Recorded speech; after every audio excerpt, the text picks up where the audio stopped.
All right, buckle up, deep divers. Yeah. Today, we're heading deep into Bigfoot territory. Sounds exciting. It is. We're going to try to figure out why this creature, even if it's maybe not real, Right. still has this incredible hold on us. Yeah. We've got a pretty interesting mix of sources for this one. Oh, yeah. We've got the Bigfoot Wikipedia page, Okay. of course.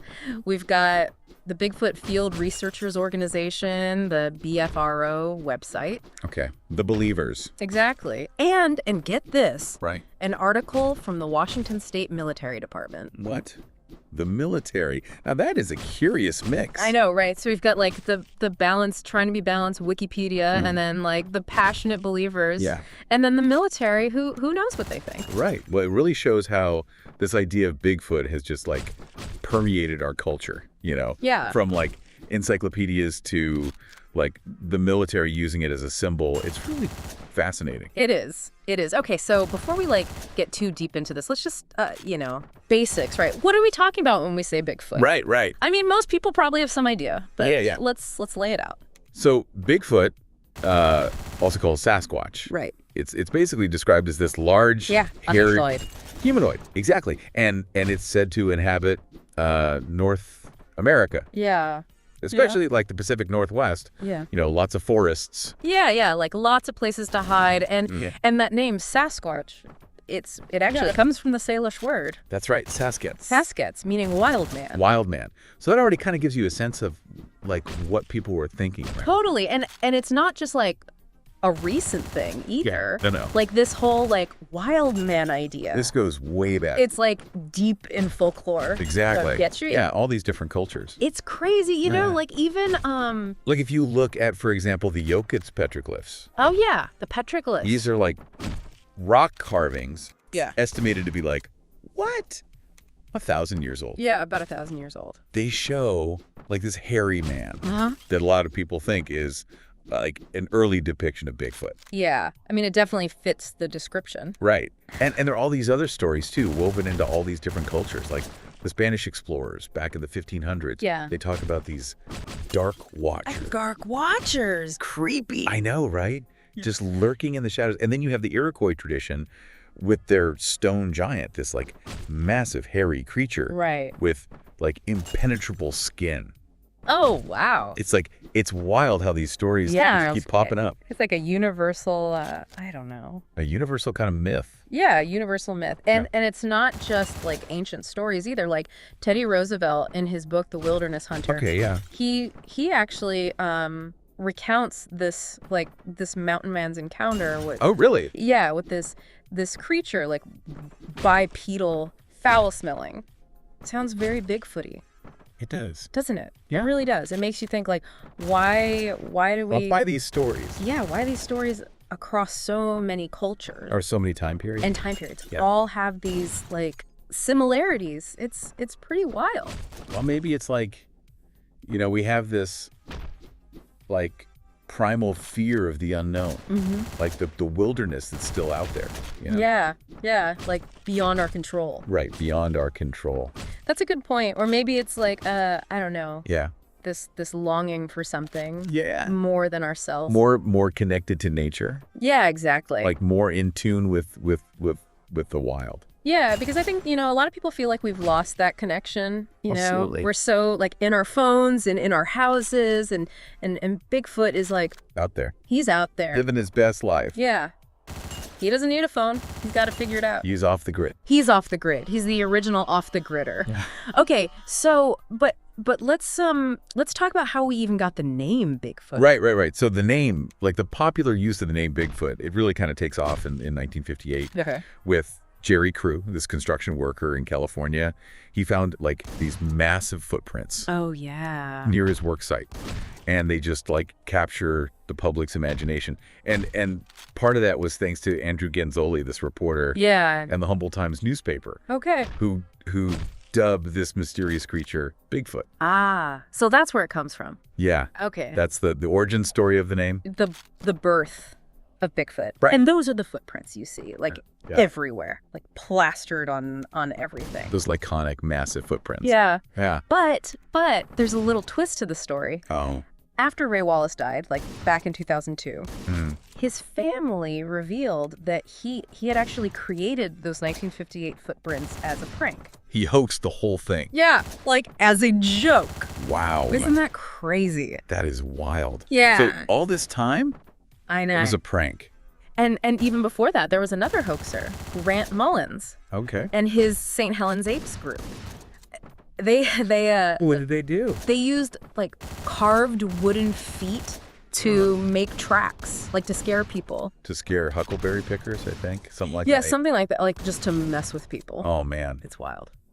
So those famous pictures, the prints that really got everyone going, that was all a joke. Big joke. Wow. I know. It's like a little bit of a letdown, but Yeah. but you know, I mean, people still claim to see Bigfoot all the time. All the time. I mean, just look at the BFRO website. Mhm. It's full of like thousands Oh, yeah. of eyewitness accounts. From like, just quick glimpses Yeah. to more like detailed encounters. Lots of them describe this, like, large figure, bipedal, Yeah. covered in dark hair. Mm-hmm. Very classic Bigfoot. Yeah, yeah.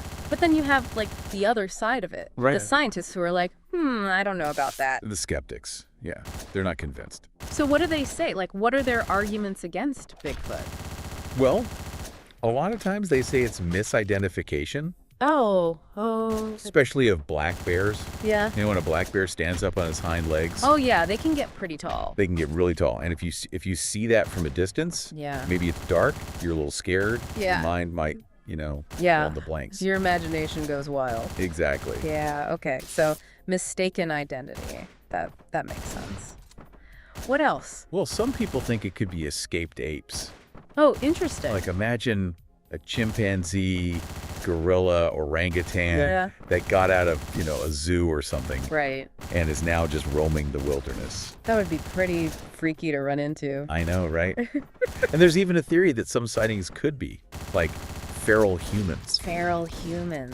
Yeah, people living off the grid, way out in the forests. Oh, okay. Interesting. So like not quite Bigfoot, Right. but still like Unusual. yeah, unusual and could explain some sightings, I guess. Right. And then we can't forget about like our brains, What do you mean? Like our brains are kind of wired to see patterns Oh yeah. even when they aren't really there. It's called pareidolia. Pareidolia. Yeah.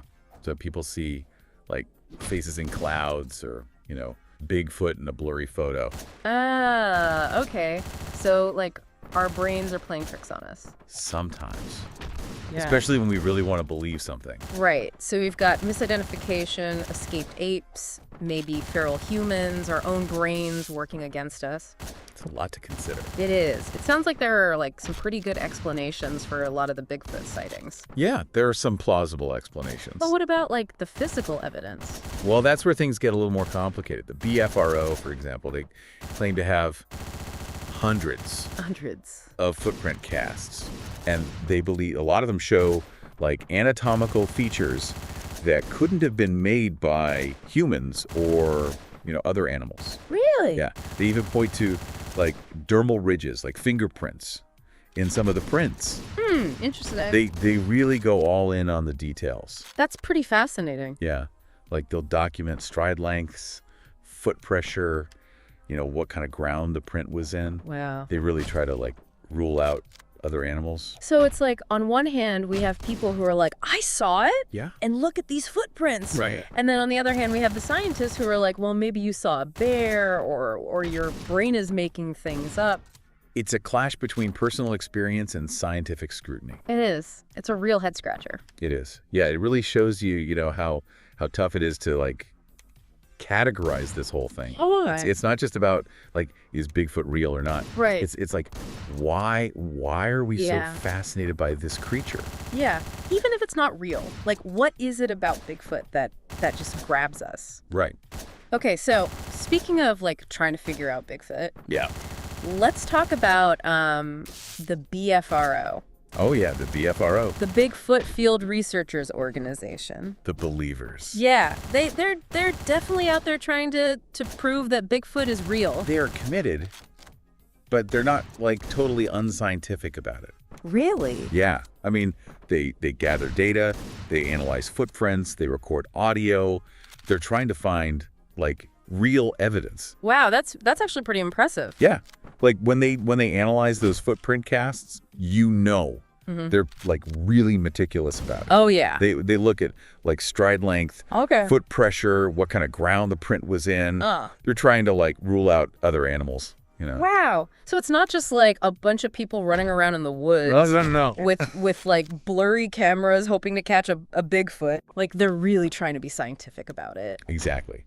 They know that, to convince people, they need good evidence. Yeah. Whether they'll actually convince, the scientists, the skeptics. Right. That's a different story. That's a whole other thing. Yeah. But I mean, even if Bigfoot doesn't end up like in a biology textbook, right, you can't deny that Bigfoot has had a huge impact on our culture. Oh, absolutely. Yeah. Bigfoot is a pop culture icon. Yeah. I mean, movies, TV shows, books, video games. Everywhere. It's everywhere. Yeah. From like those cheesy horror movies to like family-friendly stuff like Harry and the Hendersons. I love that movie. It's a classic. And don't forget all those reality shows. Oh, yeah. With people running around in the woods. Yeah, with their night vision cameras. Trying to find Bigfoot. Yes. It's a whole genre of entertainment. It is. It's like Bigfoot has become bigger than just like a creature in the woods. Right. It's transcended its origins. It's like a cultural phenomenon now. Exactly. And it's even like led to legal protection, believe it or not. Yeah, there are some places like Washington State where they actually have laws that protect Bigfoot. No way. Yeah, they have these Sasquatch protection and refuge areas in certain counties. It's amazing. And Whatcom County. They declared the whole county a Sasquatch refuge. The whole county. Back in 1991. So it's actually illegal to harm or kill a Bigfoot in these areas. That's incredible. Like they're protecting a creature that might not even exist. I know. It's wild. It really shows you like the power of belief. Mm-hmm. And maybe, some people say it's not even about the creature itself. What do you mean? It's about protecting the idea of Bigfoot. Okay. Like what he represents. Yeah. Like the mystery, the wildness. Yeah. Respecting nature, even the parts we don't fully understand. That's a really cool way to look at it. And it's not just like legal protection either. Right. I read that some environmental groups have started using Bigfoot in their campaigns. That's smart. Yeah. Like they'll say, if we can believe in this creature that needs these vast forests to survive, then maybe we should protect those forests for all the creatures that live there. Right. It's a really clever strategy. Yeah. They're using the Bigfoot myth to bring attention to real environmental issues. Totally. And it kind of makes you think, like, does it even matter if Bigfoot's real? Right. If the idea of Bigfoot can inspire positive change. That's the big question, isn't it? It is. Like, we always want to say, is this fact? Is this fiction? Right. But sometimes the impact of a myth, of a story, it can be just as powerful. Yeah, totally. Like think about those ancient stories we talked about. They were around for a reason. Mm-hmm. They served a purpose. Yeah. Maybe Bigfoot is doing the same thing for us today. Huh. Maybe he's like making us question things. Right. Wonder about things. Look closer at the world around us. Yeah.